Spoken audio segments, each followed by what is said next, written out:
day 12 into our launch that we announced 12 days ago. 90 days out for our finditcoolboss.com platform that we're launching, the Boss Employee platform we're launching next year. 2024, early 2024. So excited about that. But we're on day 12. Worked at the martial arts at my karate school this morning, which was really, really cool. Cool morning. Work with the little guys first thing, and then get to talk with a lot of parents and a lot of adult students, and always getting feedback. It's like, I don't know. It's really cool when you get into really listening to people. I think. A lot of times people are so busy and they're moving around and, hey, how's it going? And they don't even stop long enough to hear your answer. But yeah, I enjoy Saturday mornings when I'm able to, everyone's a little more chilled and be able to talk and listen to people and talk about what they're up to and what their families are up to, and really listen to what they have to say. And I think that's important. That's going to create connection. You always want to create connection. At the karate school, I like to just walk around and talk to the people when I'm there, our clients, our members, our families, and just listen. And, you can really pick up on things. You can pick up on positive things. And then a lot of times they'll talk to you, they'll start bringing up something that they probably wouldn't have gone out of their way to email you or whatever.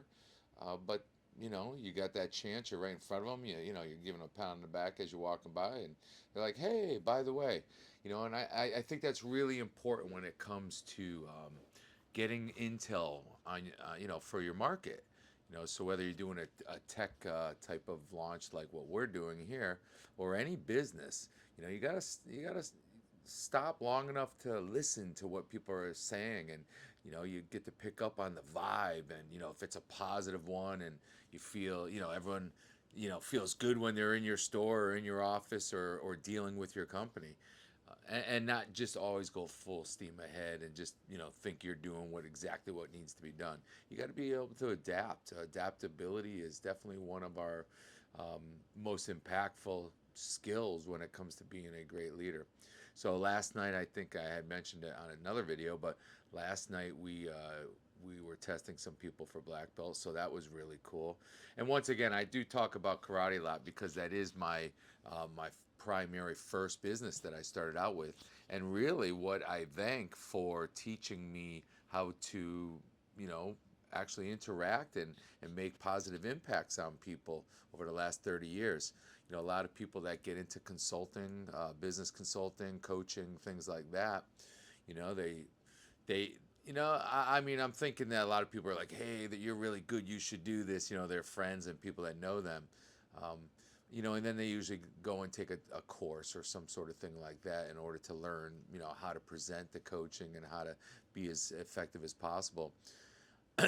Now, mine was a little bit different because I started by just teaching people martial arts, self defense, and keep in mind, a lot of times when people think karate, they're just thinking, the stuff maybe on the movies, or maybe like, oh, that old school, and people dressed up in pajamas, training and making funny noises and stuff like that. And some of them are like that still, and that's fine. Some of the more traditional ones, they really like that tradition and that culture behind it, and that's cool. uh, I always took our school in a different direction. I was more about practicality. In other words, if it's on a physical level, is it a good workout? But most importantly, is it good, effective, simple self defense when it comes to the self defense aspect? Fancy doesn't work for real on the street, so to speak. It's the basics, and the basics done well, because they get into your neural pathways and you're able to work more from reflex, and which is really important when it comes to any type of real life situations. There is a time to think and assess and all of that, but once the game is on, so to speak, and it's not really a game when it comes to self defense, but once it's on, you got to just adapt. And I mean, not very different than what happens in an office, in a company during the day. You look in a book and you say, oh, this is how I'm supposed to be a good leader, effective, and the psychology behind it, and I'm going to sit down and talk to them and listen, and theoretically that is important, but that's usually not that easy. You got to it's got to be simplified, and you got to get it into your system, so it's almost reflex. So when you are interacting with one of one of your employees, that oops, I shouldn't have said that. Or better yet, not even realize you were too loud or too disrespectful or undermine them, or really, made it a negative situation. So, but anyways, this morning I was able to see one of our candidates from the black belt test last night, and it was just really cool. She's one of our younger students in her teens, and she's been training with us for quite a while. And she does not act like an average teenager. She's very responsible for her young age, and really cool and part of our mentoring program. Something that we do, we teach leaders even at a teenage level, and so cool. If you can teach teenagers leadership, you certainly can teach some of the older people that find much more of an ROI right away for it, because they are older and they are in the working world, so to speak. But she was just like leaving with her mom last night, and she told me this morning, she's like, yeah, I was in the car and I just started crying. And I looked at her and she's like, and my mom's like, oh no, what's wrong? What's wrong? And she said, no, mom, these are tears of joy.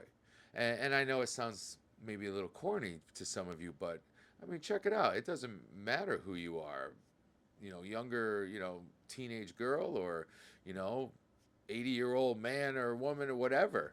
It's really cool to get that feeling of, wow, I worked hard, I sacrificed, I committed hard, I know I went above and beyond, um, and I did it, and I didn't give up, and this is how I feel because of it. I feel that a lot because of all the things I've created and all the times that I pushed myself out of my comfort zone to achieve some goals. But most people, they just don't go. They don't want to go out of that comfort zone. And like they say, the best things in life start at the edge of your comfort zone, because that's how you're going to get better, higher. You know, you're going to be interacting with things that are at a different level that are going to pull you up to where you want to be, no matter what your goal is. So, really cool thing. This is day 12, so we're moving right along, guys. 12 out of 90 that we put for our launch date, so hopefully we're right on track with that. But we've got a lot of cool things coming up. Stay tuned into my YouTube channel, our YouTube channel, the coolest boss ever. And also did a lot, I'm working on a lot of other aspects of the social media, just a lot of things going on, and trying to get in the groove of doing all this. And that's why I'm sharing this, because it's not like I'm this digital creator professional agency. Now, although we do have professionals working for us to build this thing, I mean, I'm not stupid. I'm gonna get the people that know what they're doing on all angles of this.